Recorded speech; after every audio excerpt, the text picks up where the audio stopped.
não me dormir. Ainda continua chorando. Nossa senhora, não dormi a noite inteira com essa criança.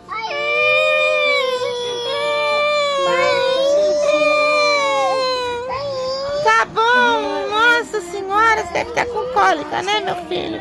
Ou tá com fome, né? Para de chorar um pouquinho, você não parou a noite inteira. Meu Deus do céu, o que eu faço com você?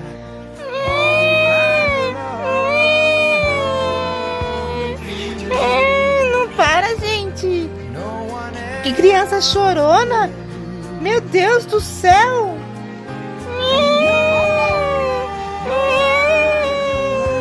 Deve estar com cólica esse meu bebezinho, gente. Tadinho dele.